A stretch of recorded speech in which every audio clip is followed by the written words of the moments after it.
Deepwoken's second layer is a land with many faces, all of which you'd rather not see. It's why the mere feat of descending below the first layer and surviving grants you an immediate promotion to the position of Black Diver. To that end, you'll be joining the likes of Claris, formerly Chaser, and Akira. To name a few, they're all incredibly strong mortals. The light radiating from these outstanding individuals shines so bright that it's almost enough to eclipse the countless piles of corpses that are stacked inside the Eternal Gale. Whether it's the parasites, the monsters, or Chaser himself, it's practically guaranteed that you'll perish upon descending into the second layer, let alone after reaching New Kirsa. In fact, this video covers such an outcome. Today, we'll be diving into the fate of 3 lost souls trapped eternally within New Kirsa's time dilation. Kenneth of Etris, Orlando of the Scoundrel's Bounty, Mendacia, former Black Diver. These 3 of massively differing backgrounds found their souls weighed down by godly will Millennium Fold. Trapped in Eternal Cycle, stranded on the outskirts of New Kirsa, their tale lives only on through you. Today I bring you 3 tales of despair, hopelessness, and folly, and one tale in particular with a terribly dark twist.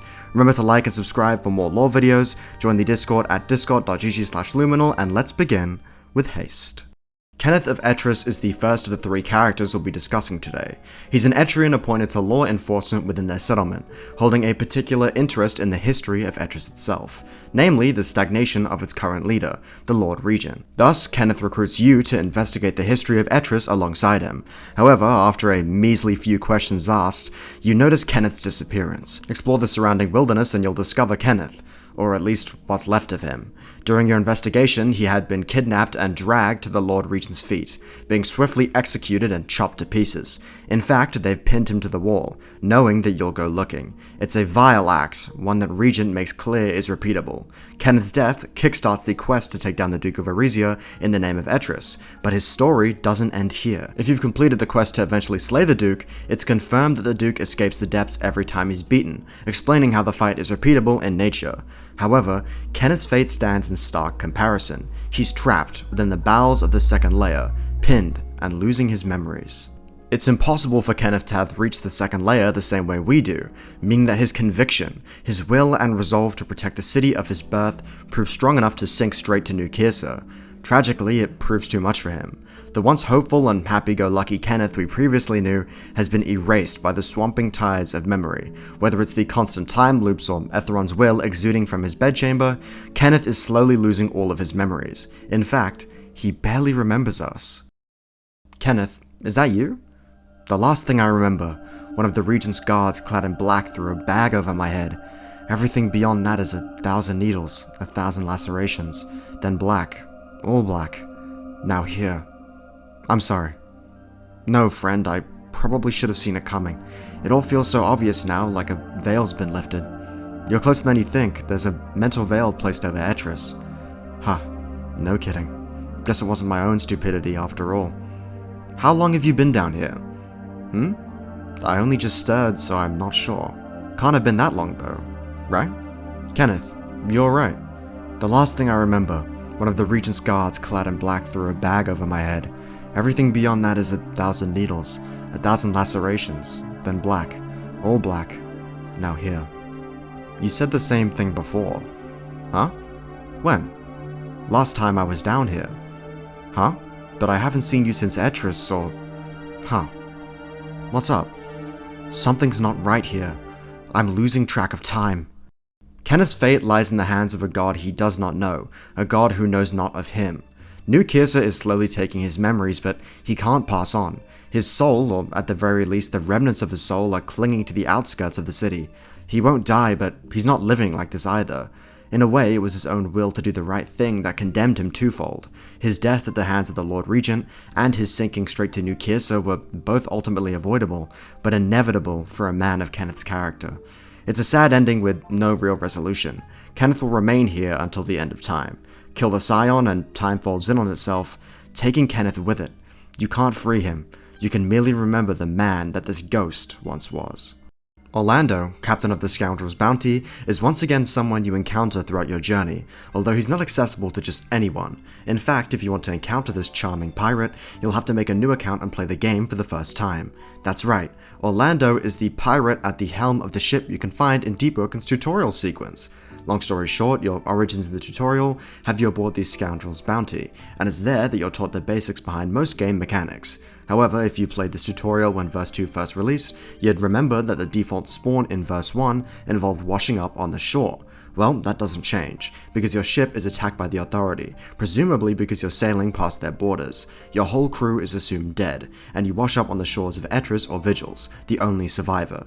Although, just like Kenneth, Orlando's story doesn't end here. You can find him pillaging a building in New Kirsa. Like Kenneth, he's made it within the city itself, and it appears as if he's not experiencing amnesia of any kind. What do we have? The man's eyes widen, his speech put to an immediate pause. He blinks twice. You. Is it really you? No, this must be a hallucination. Aye, it's you? It's me, Captain. By the gods, what are you doing here? And the rest of the crew, did you see any of them? Gods, I'm glad to see you again, mate, above all else. Slow down, Captain. You're right. The captain takes a deep breath, dramatically heaving in excitement and curiosity. Alright. I've got me bicon back on straight. Forgive me, mate. Alas, did you find the rest of us? Did any live? I never found the rest of the crew. The captain would let out a heavy sigh, pulling his bicon over his eyes dramatically. Aye, I feared that to be true. When that Authority ship came after the first explosion, we were all depth sent, the lot of us. But you weren't, were you? What happened to you, mate? Someone found me and brought me to Etria. Lucky soul. Must be some miracle, aye? You believe in good luck, mate? He presses his thumb to his chin, narrowing his eyes at you. Maybe you got something special in that soul of yours. Maybe not, but for us to meet here, I think something awaits the both of us. Well, what about you, Captain? Oh, I saw something mighty scary. When I fell to the depths, I braved through countless depth spawn until I discovered a diver stronghold. Aye, it was nice briefly, but we didn't get along. That Claris lady, she found my ideals to be problematic for their cause. We had a nasty dispute and, well, I was sent here as punishment. Cruel, aye. Why haven't you left? You know our reputation. Even if I were to escape, there's no life worth living up there. Now I'll have Claris hounding me too. It's just not... He lets out another sigh. Maybe if I can collect enough of the medallions down here to clear my name, maybe, but as for now, I'm afraid not. Despite his morose circumstances, a glint shines through his eye at the mention of the medallions. A great value they'd be, Medallions, a sort of plunder? Riches is an understatement, friend. Here lies the ending of a saga for thousands of Kiersguard. Here lies the future for us. Throughout the city, a treasure trove of old Kirsan medallions resides, and up above, just one of those artifacts are worth more than both of us combined. If you can find the right person to trade these with, you'll surely be able to trade for something marvelous. I'll pocket any I come across, and keep that in mind. Aye! The captain stretches his arm forth, waving across the city space. Go forth. Seek the treasures your heart desires. Seek out what belongs to you, seek out your legacy. And to the ones above who think of us as sinners, the gods will not be watching. While your captain isn't enduring eternal memory loss like Kenneth, his situation is just as horrible, if not worse, and holds foreboding consequences for the depths at large. You see, it's revealed that Orlando, along with the rest of the crew manning the scoundrel's bounty with you, perished in the Authority attack, making you the only survivor. Following his unwilling descent into the depths, Orlando was able to repel the forces of the depths until he stumbled upon Castle Light, the bastion of the divers. However, the supposed safe haven wrought nothing but trouble upon Orlando, as a mere dispute with the Black Diver Claris had him sent down to New Kirsa as punishment.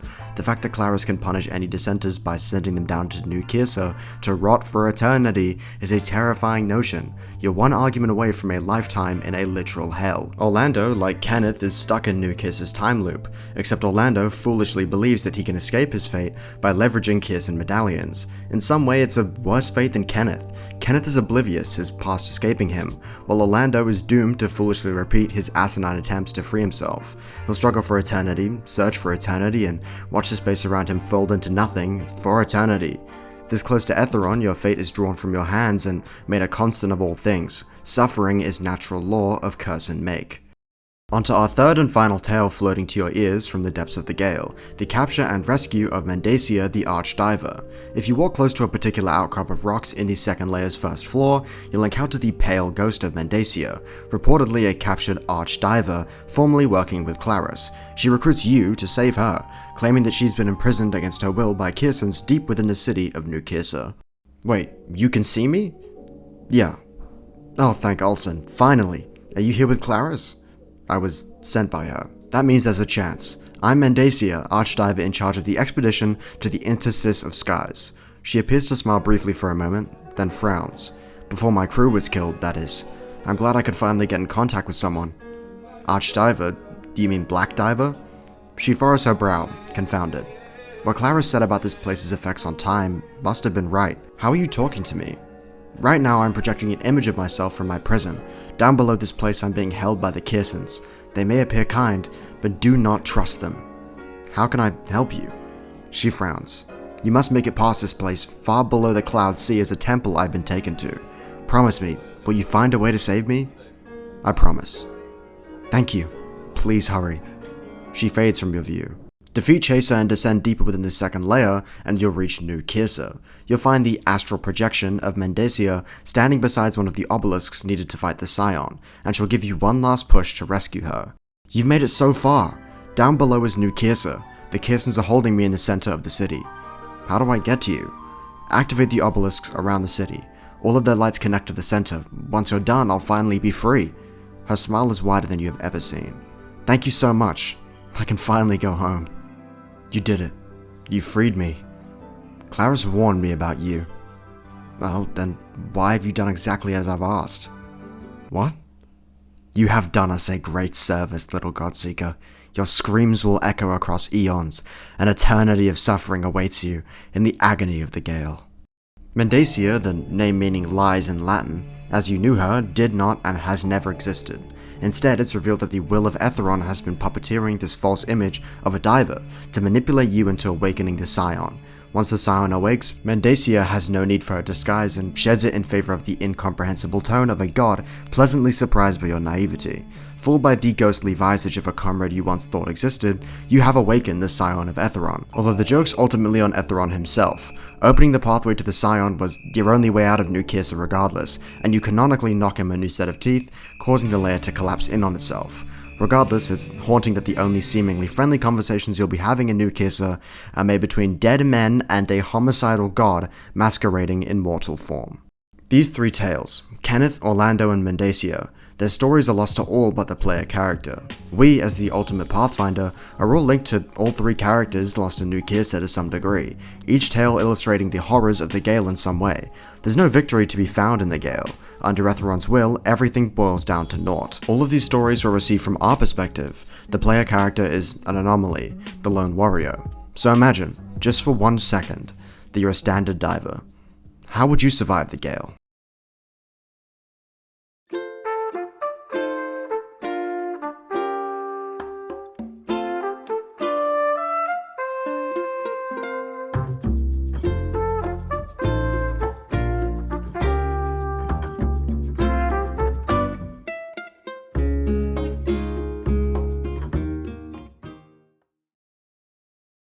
Okay, I was holding it up until this point, but seriously, the fuck did you expect Mendacia to be?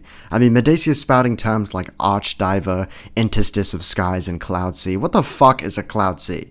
Etheron, if this is your best shot at impersonating a Black Diver, maybe drowned gods are weaker than Celestials after all. This is miserable. You're a fucking all-knowing, all-powerful, omnipotent god. I could write a more convincing dialogue tree blindfolded with no limbs in 2 seconds flat. My god, I mean seriously, what did